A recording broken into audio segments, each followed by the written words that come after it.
గాలి, చింత, కన్నీరు అనేవి ఆత్మజ్ఞాన రాహిత్యానికి చిహ్నములై ఉన్నవి. నిత్యమైన ఆత్మ కోసం చూపే జాలియే వాస్తవానికి ఆత్మానుభవం. ఈ శ్లోకంలో మధుసూదన అనే పదమునకు విశేష ప్రాధాన్యము కలదు. మధువనే దానవుని సంహరించిన శ్రీకృష్ణుడు ఇప్పుడు కర్తవ్య నిర్వహణలో అవరోధము కలిగించిన తన అపార్థమనే దానవుని సంహరించాలని అర్జునుడు కోరుతున్నాడు. మధు అనే రాక్షసుని చంపాడు కనుక అతన్ని మధుసూదన అంటారు కృష్ణాన్ని. అర్జునుడు ఎందుకు మధుసూదన అంటున్నాడంటే నాలో కూడా జ్ఞానాన్ని వేరుగా అర్థం చేసుకోండి, అంటే అపార్థం కలుగుతుంది. అపార్థాన్ని కూడా ఒక రాక్షసుడితో పోలుస్తున్నాడు. ఆ అపార్థాలు నాలో తొలగించు, ఆ రాక్షసుని ఎలా చంపావో నాలో ఉన్న అపార్థం అనే రాక్షసుని కూడా సంహరించు ఓ మధుసూదన అని అడుగుతున్నాడు. జాలిని ఎక్కడ చూపాలో ఎవరు కూడా ఎరగరు. నీటిలో మునిగే వాడి దుస్తులపై జాలి చూపడం మూర్ఖత్వమే అవుతుంది. వాడు కావాలని నీళ్ళలో ఈతలు కొడుతున్నాడు. బట్టలు తడుస్తున్నాయి అంటే బట్టలు తడిస్తే అంత ఈతల నీళ్ళలో దిగితే ఏమవుతుంది? మునిగిపోతాడు. అప్పుడు వాడి ప్రాణం మీద జాలి పడాలా, బట్టల మీద జాలి పడాలి? ప్రాణం మీద. అట్లే ఒక వ్యక్తి ఆత్మ నీళ్ళల్లో మునిగేవాడి బట్టల మీద జాలి పట్టడం మూర్ఖత్వం. అదే కనుక వాడు ఈత రాకుండా నీళ్ళలో దిగడు చనిపోతాడు అనుకుంటే నిజమైన తెలివి అవుతుంది. అలాగే ఆత్మజ్ఞానం లేకుండా మానవ జన్మని ఎవరైతే గడుపుతారో వాళ్ళని చూసి జాలి పడాలి. కానీ అర్జునుడు ఇప్పుడు ఎలా మాట్లాడుతున్నాడు? ఆ జ్ఞానం గురించి ఆలోచన, నా బంధువులు నా వాళ్ళు అంటున్నాడు. ఇప్పుడు వాడు చేసిన తప్పులను క్షమించితే, వాళ్ళకి ఏమీ శిక్ష పడకపోతే, యుద్ధం చేయకపోతే, అప్పుడు లోకమంతా ఎవరిని అనుసరించిద్ది? వాడు చేసిన తప్పులనే లోకమంతా అనుసరించిద్ది. దుర్యోధనుడు వాళ్ళ భార్యను చెరబెట్టాడు, సభలో బట్టలు ఇప్పి నగ్నంగా నిలబెట్టాలని చూశాడు, వేలాది మంది మధ్య విషం పెట్టి చంపాలని చూశాడు, వాళ్ళ రాజ్యాన్ని లాక్కున్నాడు, జోదంలో మోసం చేశాడు, ఇంట్లో పెట్టి తగలబెట్టాడు. ఇన్ని తప్పులు చేసుకోవడం, వాడు ఎంతో రాజ్యం వెళ్తున్నాడు, ఎంతో హ్యాపీగా ఉన్నాడు. కాబట్టి మనం కూడా తప్పులు చేయొచ్చు, డిసైడ్ అయిపోతారు. చాలామంది అంటారు కదా, కృష్ణాకు 16,000 మంది భార్యలు ఉన్నారు, నేను కూడా 2 చేసుకుని తప్పేంది, 3 చేసుకుని తప్పేంది? కృష్ణ ఎక్కడా, వీళ్ళు ఎక్కడా? కృష్ణ 16,108 మందిని చేసుకున్నా ప్రతి ఇంట్లో కూడా ప్రతి భార్యతో కూడా ఉన్నాడు. వీళ్ళు అలా ఉండగలరా? ఇక్కడ పోతే దాంతో చీపురు దెబ్బలు, అక్కడ పోతే దీంతో చీపురు దెబ్బలు ఉంటాయి. అలా ఉండగలరా? కృష్ణ ఒకేసారి అన్ని పెళ్ళిళ్ళు చేసుకుంటే తన తల్లిదండ్రులు కూడా ప్రతి పెళ్లి కాడ ఉండి తాళి కట్టించి సెక్షన్ 3 వాళ్ళని కూడా 16,108 మందిని చేశాడు. మనం చేయగలమా అలాగా? అందుకని ఎప్పుడు కూడా భగవంతుడే దేవుడు, దేవుడే జీవుడు, జీవుడే. మనకు అంత శక్తి లేదు. ఆ జ్ఞానం మనకు రావాలంటే శాస్త్రం చదవాలి, భక్తుల ద్వారా మనం అర్థం చేసుకోవాలి. శాస్త్రం చదవకుండా భక్తుల సాంగత్యం లేకుండా ఎవరో ఇష్టం వచ్చినట్టు తోచినట్టు భక్తి చేసి పడుతూ ఉంటే మనకు ఎలా వస్తుంది జ్ఞానం? భక్తి అనేది తోచినట్టు చేసేది కాదు. టీవీ రిపేర్ చేయగలవా నువ్వు? ఫోన్ రిపేర్ చేయగలవా? పొలంలో కలుపు పేగలవు, ఏముంది అని కూడా కొంచెం చెప్పగలుగుతావు, నీ భర్త ద్వారా తెలుసు కాబట్టి. కానీ టీవీ రిపేర్ అనేది మనకు అసలు అవగాహన లేని విషయము. అట్లా కొంతమంది భక్తి అంటే ఏందో తెలియకుండానే మునిగేవాడి దుస్తులపై జాలి చూపడం మూర్ఖత్వం అవుతుంది. భౌతిక వస్త్రం అంటే స్థూల దేహం, దీని మీద జాలి పట్టడం కాదు. అర్జున్ దేని మీద జాలి పడుతున్నాడు? ఈ దేహం లోపల ఆత్మ గురించి జాలి పట్ల, వస్త్రం లాంటి భౌతిక దేహం మీద జాలి పడుతున్నాడు. కనుక దాన్ని రక్షించడం ద్వారా అజ్ఞాన సాగరంలో పడినవాడు ఎన్నడూ కూడా రక్షించబడ్డాడు. ఈ దేహాన్ని ఎంత కాపాడినా ఆత్మ నరకానికి పోకుండా కాపాడలేము. ఎవరైతే ఆత్మ నరకానికి పోకుండా ఈ హరిభక్తి మార్గాన్ని చూపిస్తారో వాళ్ళు నిజంగా మనం కాపాడినట్టు. అలాంటి గురువును మనం ఎన్నుకోవాలి. ఆ హరిభక్తి మార్గం లేకుండా రకరకాల మార్గాలన్నీ అక్కడికైనా ఎవరైతే చూస్తారో వాళ్ళు పక్కదారి పట్టిస్తున్నట్టు. మనం ఎలా మనం బాగా ఉందాం, మంచిగా తిరుగుదాము, ఎంజాయ్ చేద్దాము, తర్వాత పెళ్లి చేసుకుందాము అంటే పెళ్లికి ముందే చెడు సంబంధాలు నాకు అలవాట్లేదు, నాకు ఇష్టం లేదు అంటది. మనం పెళ్లి చేసుకుంటాం కదా, తొందర ఎందుకు? నువ్వంటే నాకు చాలా ఇష్టం కదా అంటారు. ఆ అమ్మాయిని బండి మీద ఎక్కించుకుంటాడు, మొత్తం తిరుగుతారు, ఎంజాయ్ చేస్తారు, 1 ఏడాది 2 ఏళ్ళు 3 ఏళ్ళు. చివరికి పెళ్లికాడికి వచ్చేసరికి అప్పుడేమంటాడు? అరే పెళ్ళి ఎందుకే, పెళ్ళి అని ఎమ్మడబడతావు, పెళ్లి కాకుండా చేసేది ఇప్పుడు చేస్తున్నాం కదా, పెళ్ళి నాకు చేసేది ఇప్పుడు చేస్తున్నాం, ఇంకా పెళ్ళి ఎందుకు అంటాడు. అంటే అది రైటా రాంగా? పెళ్ళైతే మరి ఎందుకు నువ్వు ఒప్పుకోవట్లేదు? వాడు అవన్నీ ఇప్పుడు చేసేది అప్పుడు చేసేది, ఎందుకు ఒప్పుకోవట్లేదు పెళ్ళికి? ఎందుకు ఒప్పుకోవట్లేదని నేను చెప్తున్నాను. ఒక బాధ్యత తీసుకోవాలి. అప్పుడు దాకా దాని ఇంట్లో అది తింటుంది, దాని ఇంట్లో అది తెచ్చుకుంటుంది, వీడితో బండి మీద తిరిగి ఎంజాయ్ చేస్తుంది. అంటే చెప్పకూడదు కానీ మనకు అర్థం కాంటే ఆ భాషలో చెబితేనే అర్థమవుతుంది. పెళ్లి కాగానే ఏమవుతుంది, దానికి బట్టలు కొనాలి, తిండి పెట్టాలి, షోకులకి ఇవన్నీ ఏమంటారు మేకప్ సామాను కొనాలి, పిల్లలు పుడితే పిల్లల్ని పెంచాలి, ఫీజులు కట్టాలి, ఒక బాధ్యత తీసుకోవాలి. ఆ బాధ్యత మోయడానికి వాడు సిద్ధంగా లేడు కాబట్టి పెళ్ళి అక్కర్లేదు అంటారు. అది మోసమా నిజమవుతుంది? మోసం అవుతుందా న్యాయం అవుతుందా? మోసం. అట్లే చాలామంది మీరు భక్తి చేయండి ఏం కాదు అట్లే వెళ్ళిపోతారు ఇదని అంటారు. అది రాంగ్. శాస్త్రం ఏం చెబుతుంది? భక్తి అంటే ఏందో చెబుతుంది, భక్తులు ఎలా ఉండాలో చెబుతుంది శాస్త్రం. శాస్త్రం లేకుండా నాకే ఎద్దు వస్తే అది, నీకే ఎద్దు వస్తే అది, ఆమెకి ఎద్దు వస్తే అది చెబుతుంది, అది భక్తి ఎలా అవుతుంది? బీటెక్ చదవాలంటే బీటెక్ పుస్తకాలు చదవాలి, అదే కాలేజీకి వెళ్ళాలి. డిగ్రీ కాలేజ్ నాకు బీటెక్ సర్టిఫికెట్ ఇవ్వయ్యా అంటే ఇస్తారా? భక్తి అనేది ఎవరైతే శాస్త్రాలు చదివి అర్థం చేసుకొని గురువు చెప్పినట్టు ఆచరిస్తూ ఆ మార్గంలో ఎవరు ఉంటారో వాళ్ళ ద్వారా మనం నేర్చుకోవాలి. అసలు గురువే లేని వాళ్ళు, ఒకవేళ గురువు ఉన్నా కూడా ఆ గురువు ఎవరు అనామకుడు, పరంపరలో లేనివాడు, శాస్త్రాలు ఆచరించని వాడు, శాస్త్రాలే చదవని వాడు, అంత ఎట్లెట్లా అవుతారమ్మా? అందరూ కృష్ణ గురించే చెబుతారు. ఒక ఆయన వచ్చాడు ఎంత బాగా చెప్పాడు కృష్ణ గురించి. ఎందుకంటే కృష్ణ గురించి చెప్పకపోతే వాళ్ళకి అక్కడ మ్యాటర్ ఏమి ఉండదు. భగవద్గీత ముట్టకుండా విష్ణు భగవాన్ గురించి చెప్పకుండా ఎవరన్నా ప్రవచనం చెప్పండి చూద్దాం ఏదన్నా. చెప్పగలరన్నా? చెప్పలేరు. ఎందుకంటే నన్ను మించిన సత్యం వేరొక్కటి లేదు అని భగవద్గీతలో చెబుతున్నాడు ఆయన. నేనే పరమ సత్యాన్ని. మత్త భరతరామ్నాన్ని అత్కించిదస్తి ధనంజయ మణి సర్వవిధం ప్రోతే సూత్రే మణిగణాయుగ. అంటే దారములో ముత్యములు కూర్చబడినట్లు సమస్తము నా మీదనే ఆధారపడి ఉంది. నేను ఎప్పుడైతే ఇట్లా చెయ్యి వదులుతానో మొత్తం దారం లాగ్గానే ముత్యాల కింద పడ్డటానికి కూలిపోతాయి. గ్రహాలు నక్షత్రాలు పైన తిరుగుతుంది. ఇప్పుడు భూమి మీద మనం కింద ఉన్నాం అనుకుంటున్నాం, భూమి కూడా సూర్యుడు చుట్టూ తిరుగుతుంది. దాని కింద పడకుండా ఎవరు ఆపుతున్నారు? భగవంతుడు. నా చెప్పా కదా శ్రీముష్టంలో భూవరాహ పెరుమాళ్ళని అంటారు స్వామిని. అక్కడ భూమిని ముక్కు మీద ధరించిన వరాహ భగవానుడు ఉంటాడు అక్కడ, భూవరాహ పెరుమాళ్ళు అంటారు. అట్లా ఎన్నో అవతారాలు ఎన్నో అద్భుతమైన లీలలు చేసిన భగవంతుని గురించి వినకుండా, ఆయన గురించి తెలియకుండా మేము భక్తి చేస్తున్నాం, మేము ముక్తి పొందుతామంటే ఎలా పొందుతాము? ఆ రూటే తెలియదు మనకి. కనుక అజ్ఞాని అయిన వాని దుఃఖాన్ని శ్రీకృష్ణ భగవానుడు క్షమింప చేయగలడు. ఆ ప్రయోజనార్థమే గీత అతనితో గానము చేయబడినది. ఈ భౌతిక దేహము మరియు ఆత్మల విశ్లేషణాత్మక అధ్యయనం ద్వారా ఆత్మజ్ఞానాన్ని ఈ అధ్యాయం మనకు ఉపదేశిస్తుంది. పరమ ప్రామాణికుడైన శ్రీకృష్ణుడు దీన్ని వివరిస్తున్నాడు దీంట్లో, ఈ అధ్యాయంలో. అందుకే ఈ అధ్యాయం పేరు గీతాసారము. ఫలితమైన సంగతి అంటే మనం వింటే వచ్చే ఫలితం ఏంది, చేస్తే వచ్చే ఫలితం ఏంది, గుడికి రోజు వస్తే ఫలితం ఏంటి, భజన చేస్తే వచ్చే ఫలితం ఏంటి, ప్రసాదం తింటే వచ్చే ఫలితం ఏంటి, మనం వాటి మీద ఆసక్తి పెట్టుకోనక్కర్లా. నేను ఒక మంచి కార్యానికి వెళ్తున్నాను, దానికి ఫలం ఏమైనా నేని. ప్రహ్లాదుని దోసినట్టు మంటల్లోకి దోపిస్తాడా? అందరం ఎక్కిస్తాడా? రాముడు అసలు కొడా దెబ్బలు కొట్టిస్తాడా? సింహాసనం మీద కూర్చోబెడతాడు, ఆయన ఇష్టం. ఈ భావన మనకు ఉండాలి. ఫలితాన్ని నాశించకుండా కర్మ చేయమంటున్నాడు, అప్పుడు ఖచ్చితంగా వెళ్తాం మనం. మనం ఫలితాన్ని చిన్నగా చేస్తాము, ఇంత పెద్దగా. 100 రూపాయల గుళ్ళో ఇస్తే ఆ వినాయక చవితి నిమజ్జనం అయిన దాకా రోజు మైకులో చెప్పాలి, లేకపోతే ఏమి వాళ్ళందరి పేరు చెప్పాలి, నా పేరు చెప్పలేను, 100 రూపాయలు ఇస్తే గొడవ పెడతాము.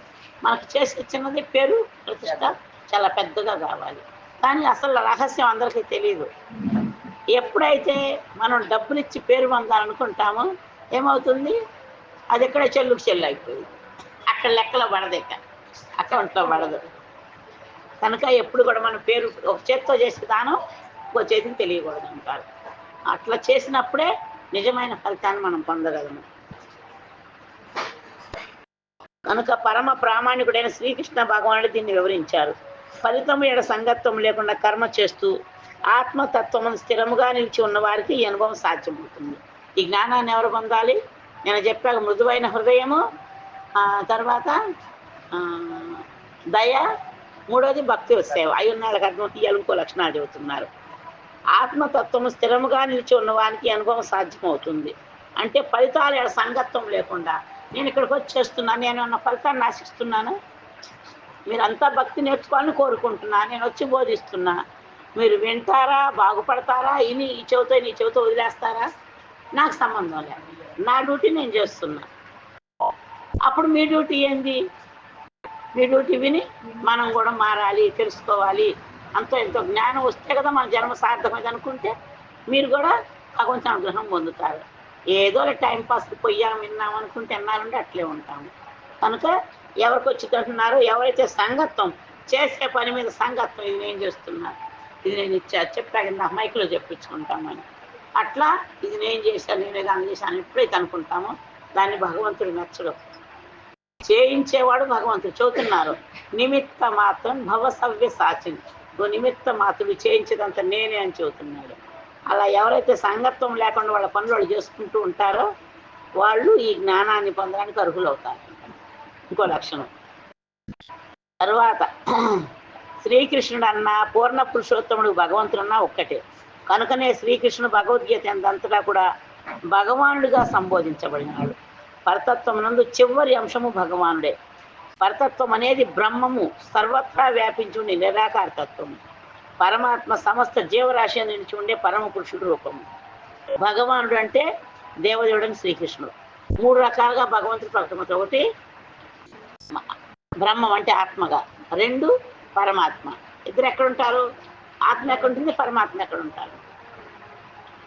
హృదయ సింహాసనం మీద ఒక చెట్టు కొమ్మ రెండు పక్షులైనా నిలబడియో అట్లా హృదయంలోనే జీవాత్మ మనాత్మ ఉంటుంది, పరమాత్మ కూడా ఉంటారు. ఎప్పుడైతే ఈ పరమాత్మ ఈ హృదయాన్ని వదిలి బయటికి వెళ్ళిపోతాడో వెంటనే జీవాత్మ కూడా పరమాత్మ అనేది ఉండలేదు, అది బయటికి వెళ్తుంది. చనిపోయారు అంటారు. ఆత్మకి స్వతంత్రం లేదు, పరమాత్మ వెనకే ఉంటుంది అది. మనం కూడా ఎప్పుడైతే మన ధర్మాన్ని, ఆత్మ యొక్క ధర్మాన్ని మనం ఆచరిస్తామో అప్పుడు నిజమైన శాంతి మనకు దొరుకుతుంది. కొంతమంది కోట్లు కూడా పెట్టినా, పెద్ద పెద్ద పదవులు పొందినా, నచ్చిన అలా చేసుకొని తింటున్న ఏది చేసినా కూడా వాళ్ళకి సుఖం ఉండదు, శాంతి ఉండదు. ఎప్పుడు కూడా కలత, కపటము, చింతతోటే ఉంటారు. ఎందుకు? చేయాల్సింది చేయట్లేదు కాబట్టి. ఇప్పుడు అందరూ స్కూల్లో పిల్లలందరూ చదువుతున్నారు, ఒక్కడే అటు ఇటు స్కూల్ ఎగ్గొట్టి ఆటలో తిరుగుతాడు. వాడు శాంతిగా ఎగ్జామ్ రాయగలరా మిగతా వాళ్ళలాగా? అలాగే మనం చేయాల్సింది చేయకుండా ఎంత చేసినా మనకి నా సుఖం, నా శాంతి, నా పరాంగతి. సుఖం లేదు, శాంతి లేదు, పరమగతిని ఎలా పొందుతాం? ఇంకా ఏంటా చేయాల్సిందని చదువుతున్నాయి శాస్త్రాలు. సవైపుంసా పరో ధర్మో యథో భక్తి రథోక్షజే అహైతుకి అప్రతిహత యయాత్మ సుప్రసిద్ధతి. ప్రతి ఒక్కళ్ళ ధర్మం ఏంటంటే అధోక్షజన శ్రీకృష్ణ భగవాన్ని సేవించుకోవడం. అరే మేము విన్నాను ఆ దేవతని ఈ దేవతని పుంచామంటే ఎవరు ఆత్మ ఉన్నారు మిమ్మల్ని? వాళ్ళంతా ఎవరు? నా శరీరంలో భాగాలని భగవంతుడు చెబుతున్నాడు.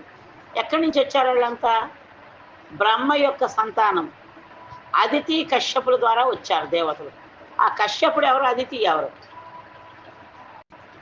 అదితి దక్ష ప్రజాపతి కూతురు, కశ్యపుడు బ్రహ్మ యొక్క కుమారుడు.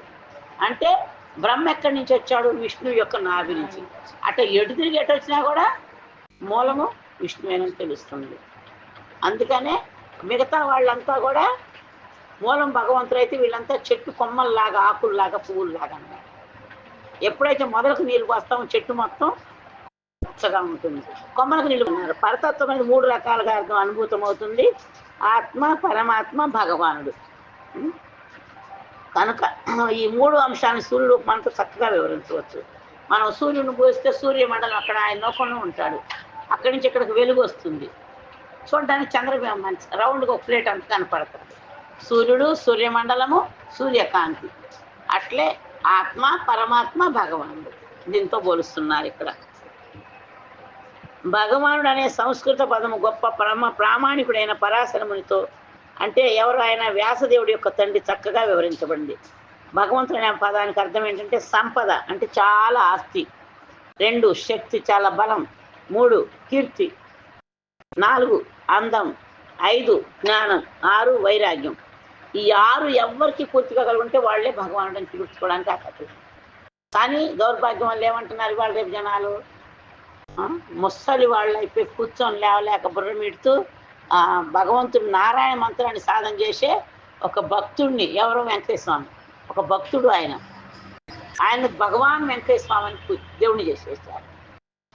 పుట్టపర్తి బాబాని భగవాన్ సత్యసాయి బాబా అంటారు, భగవాన్ షిరిడి సాయిబాబా అంటారు. కానీ భగవాన్ అంటే ఏముండాలి? 6 రకాల ఐశ్వర్యాలు ఉండాలి. బ్రహ్మదేవుడు చెబుతున్నాడు బ్రహ్మ సంహితలో, ఈశ్వర పరమ కృష్ణ సచ్చిదానంద విగ్రహ అనాదిరాదిర్ గోవింద సర్వకారణ కారణం చింతామణి ప్రకర సద్మషు కల్పవృక్షాం లక్షావృతేషు సురభి కవిపాలయంతాం లక్ష్మీ శతసహస్ర సంభ్రమ సేవ్యమానం గోవిందమాది పురుషం తమహం భజామి వేణుం కణ్వంతమరవిందదళాయతాక్షం బర్హావతం సమసితాంబుద సుందరాంగం కందర్పకోటి కమనీయ విశేష శోభం గోవిందమాది పురుషం తమహం భజామి అద్వైతమచ్యుతమనాది అనంత రూపం. అద్వితీయమైన వాడు అంటే ఆయన లాంటి వాళ్ళు మరి ఎవరు లేరు. అచ్యుతుడు అంటే ఆయన ఏ అవతారం ఎత్తినా కూడా, పొద్దున ఎవరు అంటున్నారు కృష్ణానంటామన్న వీళ్ళు 4 చక్రాల బండి మీద తీసుకెళ్తే చాలా మంది అనుకున్నారంట, వామ్మ ఇంత గొప్పవాడు కృష్ణ అంటారు, బండి మీద తిప్పారే అని. బండి మీద కాదు, కృష్ణ ఎక్కడున్నా కూడా గొప్పవాడే. ఎందుకు? అమాయకత్వం తెలియక వాళ్ళు అనుకోవటమే కానీ ఎక్కడ కూర్చున్నప్పుడు కృష్ణ గొప్పవాడే. బండి మీదకి ఎక్కడానికి తక్కువ అయిపోయాడు, సైకిల్ మీద చిన్నగా అయిపోయాడు. అది చూడండి, చిన్న పిల్లల్ని ఇట్లా చక్రాల బండిలో కూర్చోబెట్టి ఇట్లా నెట్టుకెళ్తారు కదా, వాకర్ లాంటిది.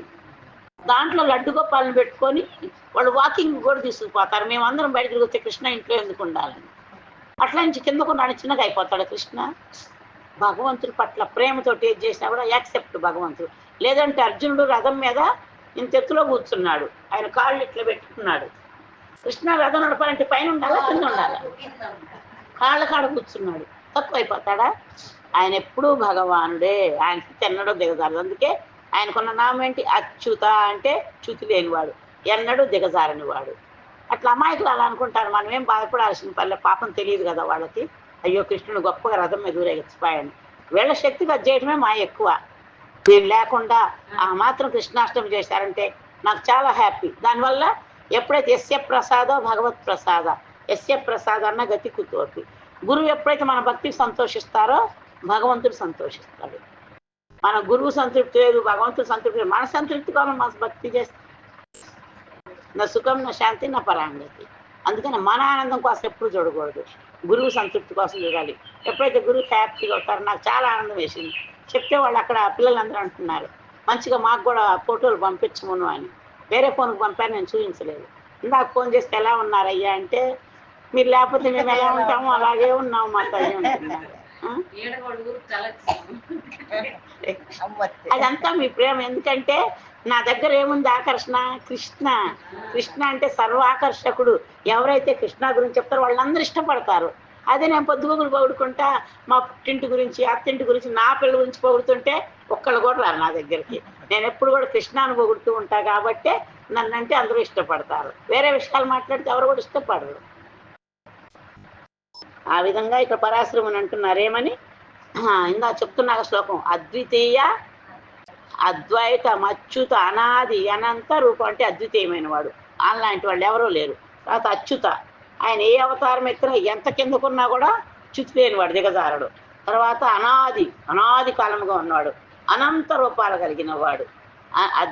అద్వైతం అచ్యుతం అనాది అనంత రూప ఆద్యం పురాణ పురుషం నవయవ్వనం. ఆది నుంచి మొదటి నుంచి చివరి దాకా ఉండేవాడు పురాణ పురుషుడు. ఎప్పటికీ నవ యవ్వనం అంటే యవ్వనంతోటే ఉంటాడు. ఆయనకి గడ్డం మిసాలు రావు, అవి నరిసిపోవు, మరణం ఆసన్నం కాదు. ఆయన ఎప్పుడు కూడా యవ్వనం. భగవద్గీత మీద ఉన్నారు కదా, ఎలా ఉన్నారు? 20 ఏళ్ల పిల్లాళ్ళ ఉన్నాడు. అప్పుడు ఎన్ని సంవత్సరాలు ఆయనకి? 125 సంవత్సరాలు. 125 సంవత్సరాలు ఎలా ఉన్నాడు? గడ్డం మిసాలు కనిపిస్తున్నాయా? వెంకయ్య స్వామి, శ్రీ సాయిబాబు, పుట్టపర్తి బాబా చావు పుట్టక లోనవుతారు. వాళ్ళకి జుట్లు పెరుగుతాయి, గడ్డం మిసాలు పెరుగుతాయి. దేవుళ్ళు కాదు. భగవాన్ అంటే షడైశ్వర్య సంపన్నుడు, 6 రకాల ఐశ్వర్యాలు కలిగి ఉన్నవాడే భగవానుడు అని పరాశ్రముని చెబుతున్నాడు. ఆయన అక్కడ ఉంటాడు, ఆయన మహర్లోకంలో ఉంటాడు. మనకన్నా ఇది ఏమి లోకం? భూలోకం. ఉపరలోక, సువర్లోక, తపోలోక, జనోలోక, మహర్లోక. ఆ లోకంలో ఉంటాడు. ఆయన చెబుతున్నాడు, అబద్ధం చెబుతాడు ఆయన. అది తెలుసుకోవాలి. అట్లా నవయమ్మనంచ వేదేషు దుర్లభమ దుర్లభ. వేదాలు చదివినా శాస్త్రాలు చదివిన దుర్లభం అంటే ఆయన గురించి అర్థం చేసుకోవటం. ఎవరికి అర్థమవుతాడు కృష్ణ? వేదేషు దుర్లభ మధుర్లభ ఆత్మభక్తౌ. ఆత్మ ఎవరైతే ఆయన పట్ల భక్తితో ఉంటారో వాళ్ళకి చాలా సులభంగా. యశోదమ్మ ఎలా కట్టేసింది? తాడుతో రోటికి బంధించేసింది. ఎలా దొరికిపోయాడు? శిక్షం కదా, దామోదర్ లీల. మీరంతా ఎంత భాగ్యవంతులు. నువ్వు ఎప్పుడు పోతావో ఏమో బృందావనం. మనవడు పుట్టినా మనవడిని ఎత్తుకొని అడిగిపోతే నిజంగా నిన్న క్లాస్లో వచ్చింది, వాళ్ళ పొద్దున నిన్న భాగవతంలో సంతానం లేకపోతే భగవంతుడినే పెట్టు.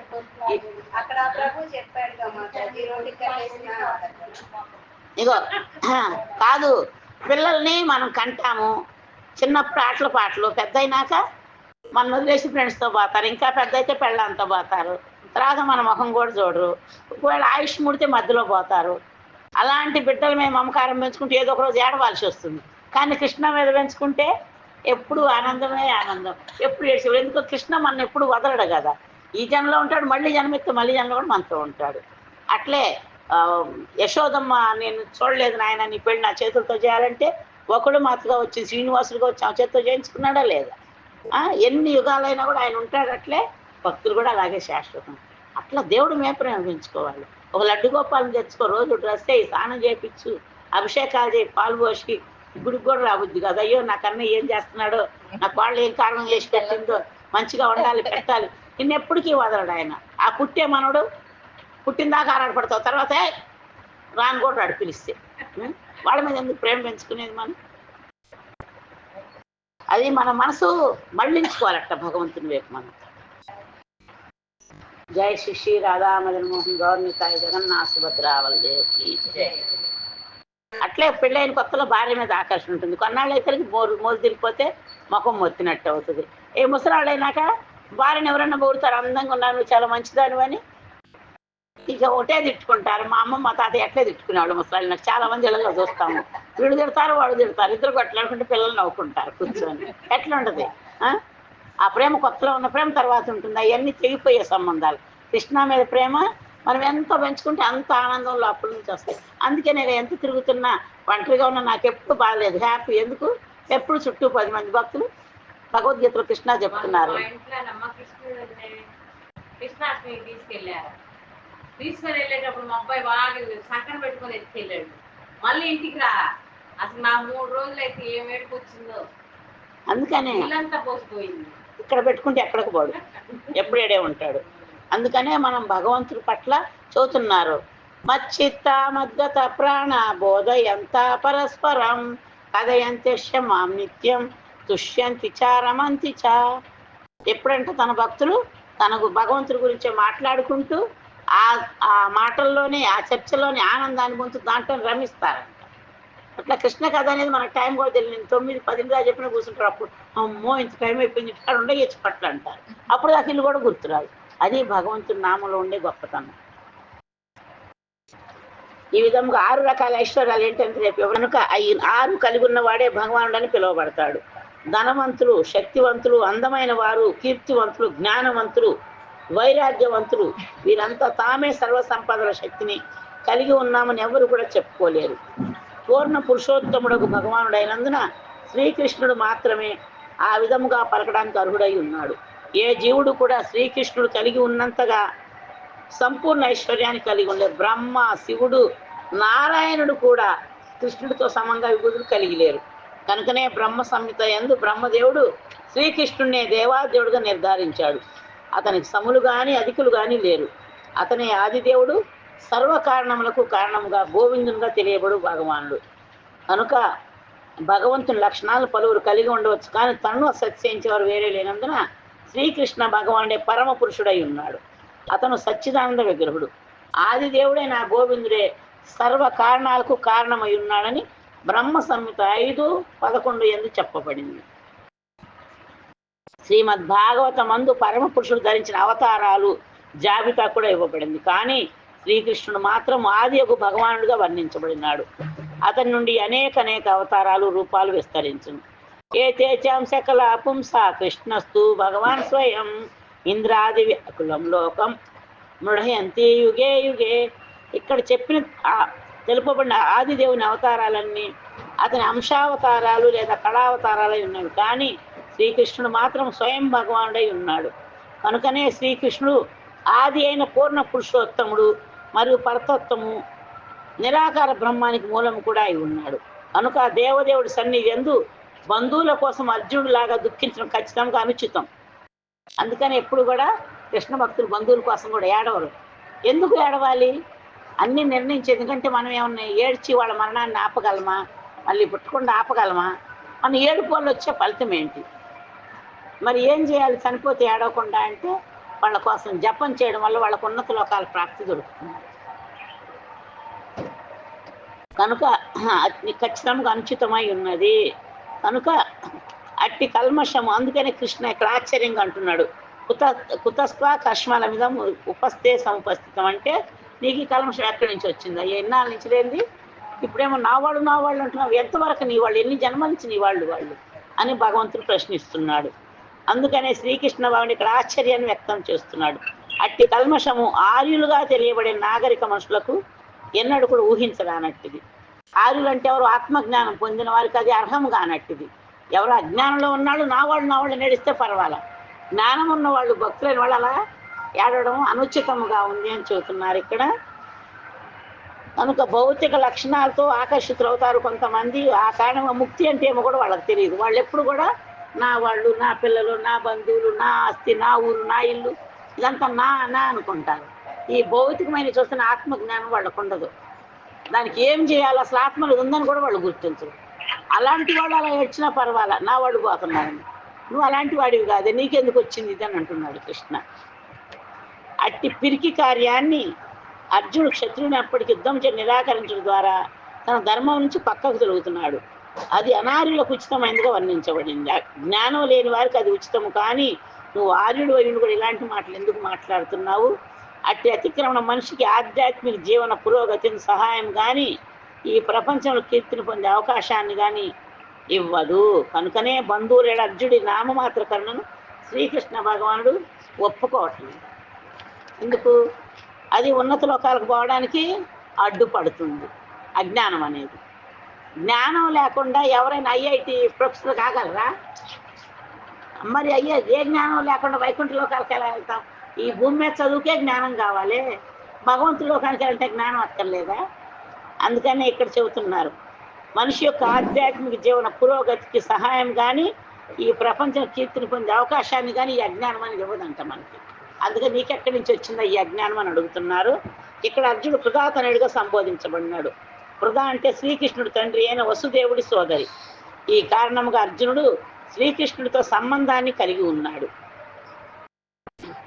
క్షత్రియుడు తన యుద్ధము చేయడం నిరాకరించిన అతను నామమాత్ర క్షత్రియుడు మాత్రమే. అలాగే బ్రాహ్మణ తనయుడు పాపవర్తన కలిగి ఉంటే అతను నామమాత్ర బ్రాహ్మణుడు. అట్టి క్షత్రియులు కానీ బ్రాహ్మణులు కానీ తమ తండ్రులకు తగిన పుత్రులు కానే కారు. తండ్రి బ్రాహ్మణ అయితే కొడుకు కూడా బ్రాహ్మణ అయి ఉండాలి. ఎలా? పుట్టక ద్వారా కాదు. బ్రాహ్మణుడు కడుపును పుట్టినాడు. బ్రాహ్మణుడు కావాలంటే వేదం చదవాలి, జ్ఞానం ఉండాలి, అది 10 మందికి బోధించాలి. నేను పుట్టింది ఏ కులంలో? ఇటు కమ్మాళ్ళు అంటారు, వేరే చోట చౌదరీస్ అంటారు, ఇంకో చోట కాపాళ్ళు అంటారు, ఇంకో చోట నాయుళ్ళు అంటారు. కానీ ఇప్పుడు నేనేంటి? బ్రాహ్మణ లక్షణాలు ఏంటవి? బ్రహ్మజ్ఞానం, ఆత్మజ్ఞానం ఎరిగి ఉండాలి, అది 10 మందికి బోధించాలి, భగవంతుని సేవించాలి, ఎలా సేవించాలో 10 మందికి నేర్పాలి. శుచి, శుభ్రత, శౌచము, నిజం మాట్లాడడం, ఇవన్నీ కూడా బ్రాహ్మణ లక్షణాలు. నా లక్షణాల ద్వారా భగవద్గీతలో కృష్ణ చెప్పినట్టుగా ఇప్పుడు బ్రాహ్మణలాగా మారిపోయారు. మీరు కూడా బ్రాహ్మణులు కావాలనుకుంటున్నారా లేదా? ప్రయత్నం చేస్తున్నారా? అవ్వాలని కోరుకుంటే ప్రయత్నం చేయాలి. ప్రయత్నం చేయకుండా ఎలా అవుతారు బ్రాహ్మణులు? కనుకనే అటువంటి ఉదార స్వభావాన్ని నామాత్ర అహింసను అర్జున్ వంటి వారు శ్రీకృష్ణుని యొక్క ప్రత్యక్ష మార్గదర్శకంలో శీఘ్రమే వదలవలసి ఉన్నది. తర్వాత ఇంకా 2 శ్లోకాలు ఉన్నాయి, కొంచెం ఉన్నాయి. పితామహుడైన భీష్ముడు, ఆచార్యుడైన ద్రోణాచార్యుడు వంటి గౌరవనీయమైన పెద్దలు సదా పూజించదగిన వారు. అటువంటి వారు దాడి చేసినా సరే వారి ఎడ ఎదురు దాడి చేయకూడదు. పెద్దలతో వాదానికి కూడా దిగకుండా ఉండటం మంచి కట్టుబాటు. కొన్ని మార్లు వాళ్ళు కటువుగా ప్రవర్తించిన వారి ఎడ కటువుగా ప్రవర్తించరాదు. అట్లేడ వారిని ఎదుర్కోవడం అర్జునుడికి ఎలా సాధ్యమవుతుంది? కృష్ణుడు ఆ విధంగా ఎన్నడైన తాతైన ఉగ్రసేనుని కానీ గురువైన సాందీపనిముని కానీ ఎదుర్కొన్నాడా? ఈ విధమైన కొన్ని వాదనలు కూడా అర్జునుడు శ్రీకృష్ణుడికి తెలుపుతున్నాడు. మీ తాతగారిని కానీ లేదంటే మీ గురువు గారిని కానీ ఎదిరించి నువ్వు చంపుతావా, నన్ను మాత్రం చంపమంటున్నావే, ద్రోణుణ్ణి భీష్ముణ్ణి నేను ఎలా చంపాలి అని వాదిస్తున్నాడు. ఎందుకు గురువుని ఎదిరించవచ్చో ఇక్కడ చెప్తున్నారు 5వ శ్లోకంలో. గురువు హేయమైన కార్యాన్ని చేస్తూ తనకు విచక్షణ కోల్పోయినప్పుడు గురువుని వెంటనే వదిలేసేయాలంటే శాస్త్రాలు చెప్తున్నది. తర్వాత దుర్యోధనుడు ఇచ్చిన ఆర్థిక సహాయం కారణంగా భీష్ముడు ద్రోణుడు ఇద్దరు కూడా అతని పక్షాన్ని వహించారు. ఎందుకు? వాళ్ళు పోషిస్తున్నాడు కాబట్టి. ద్రోణుడు కూడా అశ్వత్థామకి వీళ్ళ రాజ్యాన్ని గెలుచుకొని ఇంద్రప్రస్థపురాన్ని ఇచ్చాడు, భీష్ముడిని ఒక ఇల్లు ఇచ్చి పోషిస్తున్నాడు ఖర్చులకు ఇచ్చి. కాబట్టి అతనికి ఎదురు తిరగకూడదు, ఉప్పు తింటున్నామని లొంగిపోవాల్సి వచ్చింది, అన్యాయానికి తల వంచాల్సి వచ్చింది. అందుకని మనం ఒక వ్యక్తి దగ్గర ఇప్పుడు బాగా ఉండాలి, ఇంటికే ఫంక్షన్కి పోతాము, వాళ్ళందరికీ వెండి గిఫ్ట్లు ఇస్తున్నారు. అక్కడ వాళ్ళు అవమానించినా కూడా ఆశకి కూర్చోవాలి, వచ్చినాక అనుకుంటారు అయ్యి అట్లాంటి వాళ్ళు బాగూడదని. కానీ అప్పుడైతే భరిస్తారు. ఎందుకు? ఆశ. అట్లా ఎప్పుడైతే ఆశ పడతామో ఏమవుతుంది? తల వంచాల్సి వస్తుంది. కానీ కేవలం ఆర్థిక కారణాలతో అట్టి స్థానాన్ని స్వీకరించి వారికి తగినట్లేదు. ఎందుకు? ద్రోణుడేమో గౌతమ ముని వంశం, పైలోకంలో ఉండే గౌతమ ముని ఒక వంశంలో పుట్టాడు. భీష్ముడు ఆయన ఒక దేవత, అష్టవస్తువుల్లో ఒక ఆయన. అంత గొప్ప వాళ్ళు వచ్చి ఈయన తిండి పెడుతున్నాడు, ఈయన అన్యాయాన్ని కొమ్ము కాస్తున్నారు. వాళ్ళకి తగినట్లు లేదు. అది తగినట్లు లేకపోతే కృష్ణ ఒప్పుకుంటారా? ఒప్పుకోరు. కాబట్టి వాళ్ళకి మరణాన్ని నిర్ణయించేశారు కృష్ణ. వారికి తగినట్లుగా లేదు. ఇట్టి పరిస్థితుల్లో వారు గురువుగా తమ గౌరవాన్ని కోల్పోయారు. అయినప్పటికీ వారు పెద్దలుగా నిలిచి ఉంటారని అర్జునుడు భావిస్తున్నాడు. కనుకనే వారిని సంహరించిన తర్వాత భౌతిక లాభాలను అనుభవించడం అనగా రక్త పంకిలమైన వాటిని అనుభవించమని భావం. అందుకని అలాంటి గురువులు చంపితే నాకు పాపం వస్తుంది అంటున్నాడు. కానీ శాస్త్రం ఏం చెప్తుంది? అలాంటి గురువులు క్షమించి వదిలిపెడితే గురువులందరూ కూడా అలాగే తయారవుతారు. కాబట్టి తప్పుని ఎవరైనా సరే, ఆ పెద్దవాళ్ళు అంటారు తమ్ముడు తనవాడని ధర్మం సరిగ్గా చెప్పాలి. గురువు చేసినా ఎవరు చేసినా వాళ్ళకి శిక్ష తప్పదు, ధర్మాన్ని నిలబెట్టని కృష్ణ ఖచ్చితంగా చెప్తున్నాడు. మిగతా శ్లోకాల్లో ఏం జరుగుతుందో రేపటి నుంచి తెలుసుకుంటాము. రేపు 6వ శ్లోకం. భగవద్వాణి శ్రీమద్ భగవద్గీత కీ జై, జగద్గురు శీల ప్రభుపాద్ కీ జై, చంద్ర శ్రీమద్ భాగవతం కీ జై. హరే కృష్ణ హరే కృష్ణ కృష్ణ